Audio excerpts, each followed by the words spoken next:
Mesdames et messieurs, mes préférables professeurs, mes respectables et aimables étudiants, étudiantes, apprenants, apprentis, stagiaires, tout le monde, rebonjour.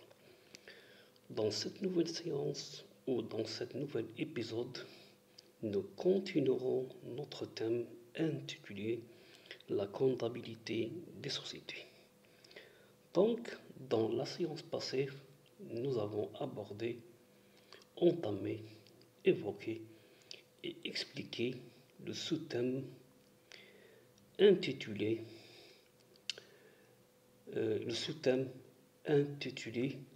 La constitution de la société commerciale, d'où nous avons traité les généralités, puis la formation du capital social et la promesse d'apport et enfin la réalisation des apports.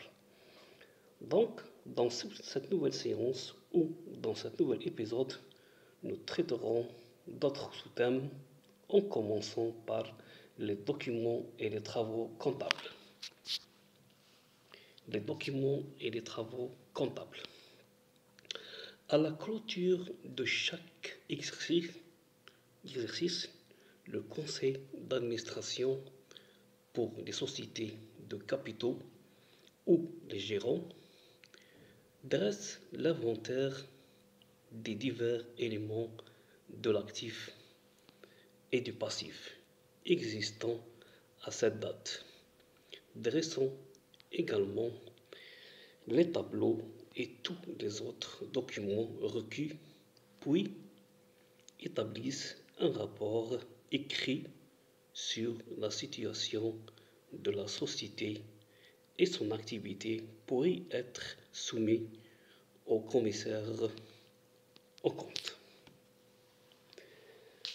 Sixièmement, les titres sociaux. السندات الاجتماعية.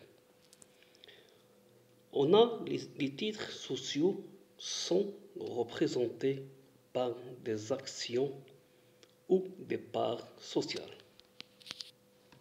Donc l'action ou la part sociale est un document imprimé et signé, transmissible, négociable ou non, et dont la possession confère le droit de recevoir une fraction des bénéfices ou de boni de liquidation et de participer avec voix délibérante aux réunions des organes de décision de la société. Les actions ou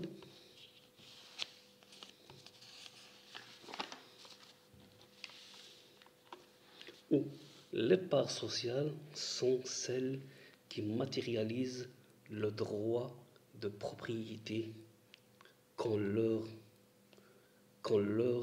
détenteurs sur l'entreprise. Donc l'action ou la part sociale possède une valeur nominale.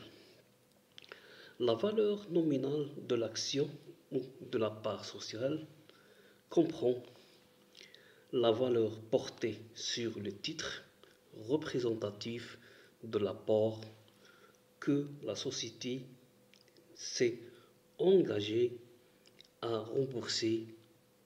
Cette valeur est la fraction du fonds social. L'action. L'action est un titre de propriété. Elle permet à l'actionnaire, le détenteur de l'action, le droit, premièrement, d'intervenir dans l'orientation de la société, c'est-à-dire en assemblée générale et dans la gestion en conseil d'administration. Deuxièmement, de percevoir une part des bénéfices s'il en résulte. Troisièmement, de préférence pour la souscription d'actions en cas d'augmentation du capital. De recevoir une quotité s'il en subsiste en cas de liquidation de la société. La part sociale se distingue de l'action par le fait de la cession qui requiert l'accord des associés.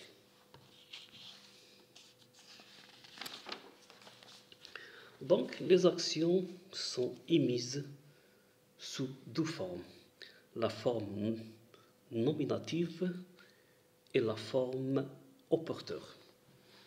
Dans la forme nominative, le détenteur de l'action est identifié par inscription sur le registre de la société émettrice. Toute cession est transcrite sur le registre avec l'indication du nouveau détenteur. Dans la forme dite au porteur, le nom du propriétaire. Dans la forme dite au porteur, le nom du propriétaire n'est pas indiqué. Donc le titre circule par simple transfert de main à main. Maintenant, l'émission des titres, Isdar al-Sanadat. Les sociétés de capitaux, notamment la SPA et les sociétés anonymes SA, lorsqu'elles sont constituées par un groupe de personnes qui, sans forcément se connaître, fournissent la totalité des capitaux et dites souscriptions privées. La mise en souscription des actions par voie d'offre au public s'effectue généralement au guichet des grandes banques. Un registre des souscriptions reçues est nécessairement tenu. Les procédures sont régies par des dispositions légales qui précisent et fixent les diverses formalités requises. Lorsque l'émission de titres est publique, elle est confiée à une banque. Il est évident que lorsqu'une banque pilote une telle opération, celle-ci retient une commission. Notons toutefois, lorsqu'une banque pilote une telle opération, celle-ci retient une commission.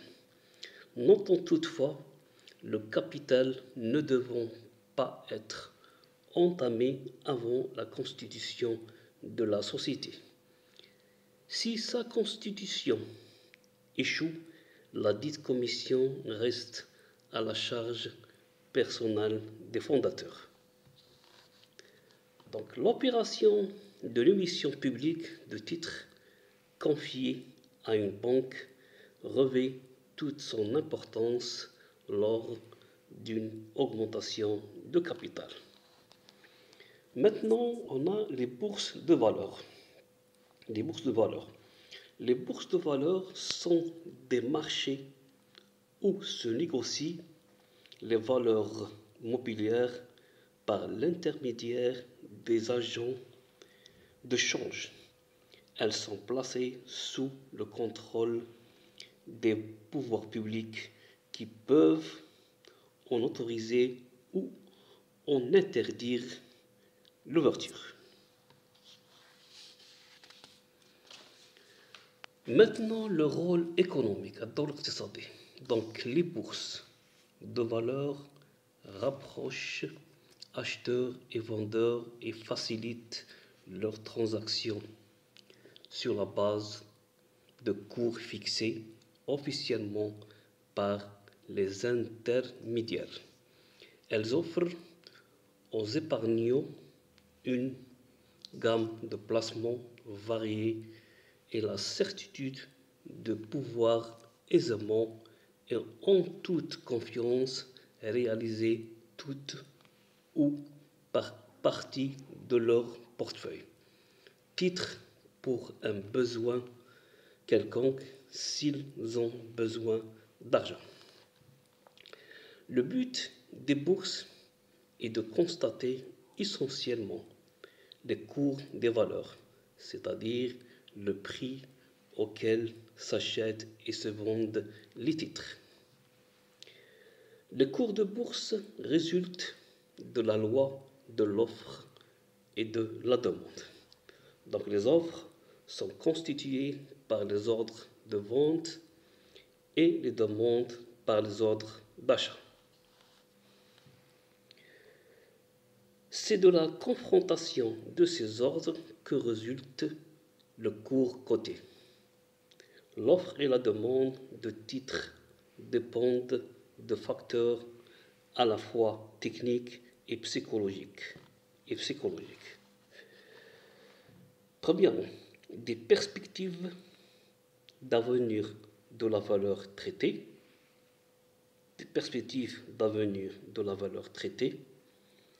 des situations économiques et financières, de politiques intérieures et extérieures, et enfin de la spéculation.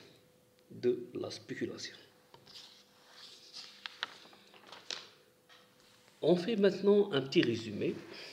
Donc on a un tableau qui est divisé en 4 colonnes. La colonne concernant les caractéristiques, la colonne concernant le CNS, Société en nom collectif, la SARL et le SPA.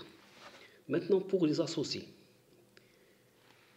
Le CNS minimum 2, ils sont tous commerçants.